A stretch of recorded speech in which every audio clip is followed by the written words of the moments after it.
Gautam Buddha had a disciple whose name was Shravan. He was a prince.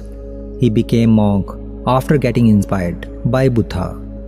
On the first day, when he started going for alms, Buddha said to him, "Till yesterday, you were a prince. Today, you are a monk. You don't know anything about asking for alms. That's why I have told one of my female Shravikas that until you become proficient in asking for alms, you should eat food there. So don't ask for alms. Go there and have your food." Prince Shravan, who had become a monk, went to eat at Shravika's house. There was a distance of 2 miles on the way. As he walked, he began to think that he would never get to eat his favorite food again. Now, he would have to accept whatever was given to him. He fondly remembered all the food he loved. Upon reaching Shravika's house and sitting down for the meal, he was surprised to find that his plate contained only the food which he loved most. He thought perhaps it was merely a coincidence that these dishes were prepared today. Anyways, he ate his food quietly. While eating, he thought after his meal, he would have to travel another 2 miles in the afternoon. He thought to himself, "I used to rest after meals." Shravika was sitting beside him and fanning him. She said, "Oh monk, if you take a rest for a while after the meal, I will be very pleased." He was again a little surprised. He felt that he had not said anything. He had just thought in his mind, "It may be a matter of coincidence. I have come from far away. Therefore, she must have thought that I should rest for a while." Anyways, Shravika laid a mat for him to rest. As soon as he lay down, he thought, "Today I have neither a shed and not even a bed. Now the sky is the shed and ground is the bed. Today I have nothing." Shravika was behind him. From behind, she said, "Oh monk, everyone comes here empty-handed and leaves empty-handed. Nobody has anything. There is no bed better than the earth and no roof greater than the sky. Please don't be sad." Now, the prince found it hard to believe that it was just a coincidence. He sat down bewildered and asked, "What's going on? Can you read my thoughts? Do you know what I am thinking?" Shravika replied, "Yes, definitely."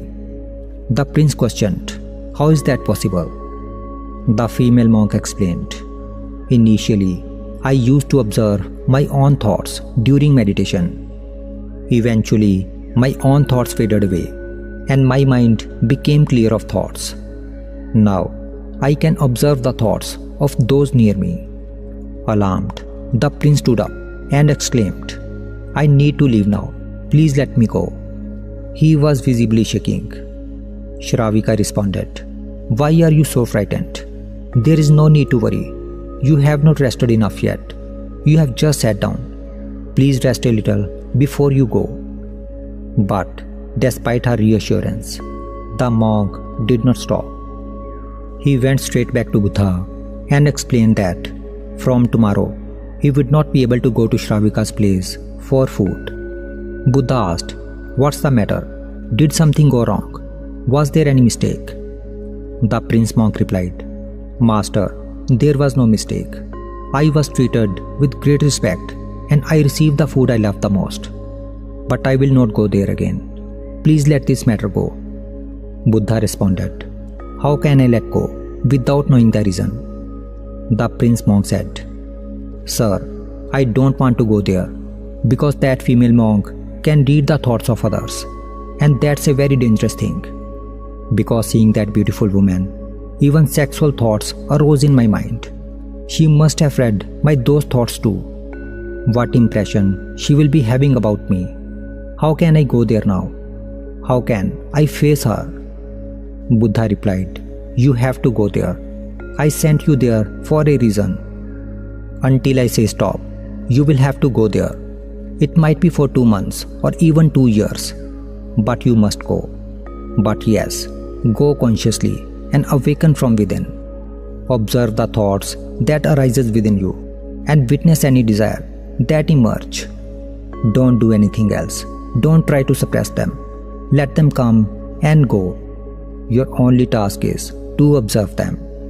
From now, this will be your only spiritual practice. The next day, the monk set off again for Shravika's house.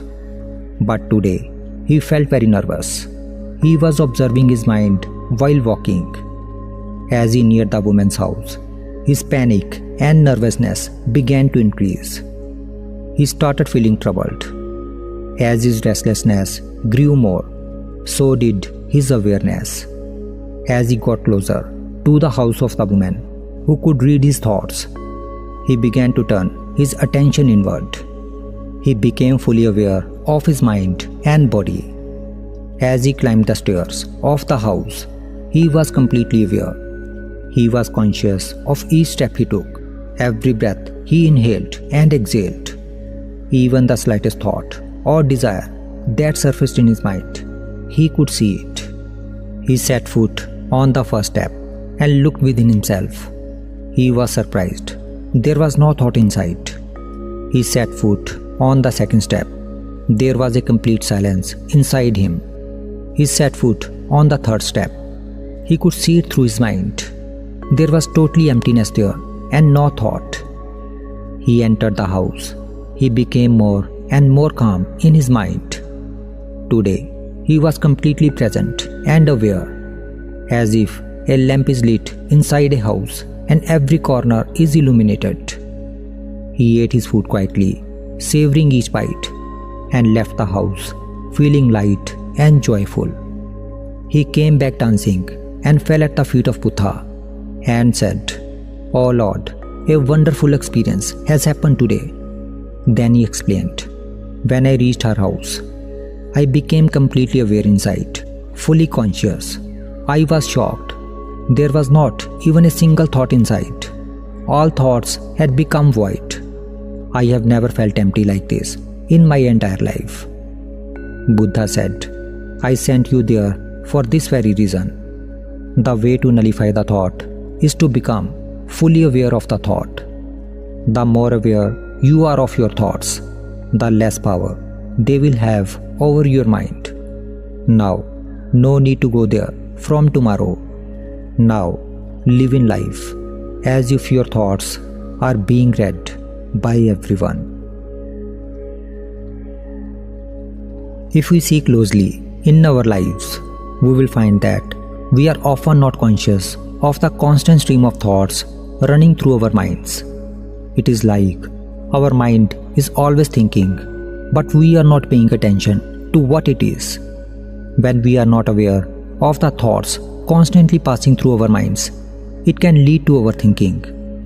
This is a widespread issue that affects millions of people worldwide, and this overthinking can often lead to feeling of anxiety over time. But what if the people around you could read your thoughts? Just imagine you are at the place of that young monk, aware that the person in front of you can read your thoughts. How would you react? Would you feel comfortable letting your thoughts flow freely? No. Knowing that someone can read your thoughts would likely make you more conscious of them. You would start to pay closer attention to each thought as it arises. As you become more aware of your mind will naturally begin to calm down.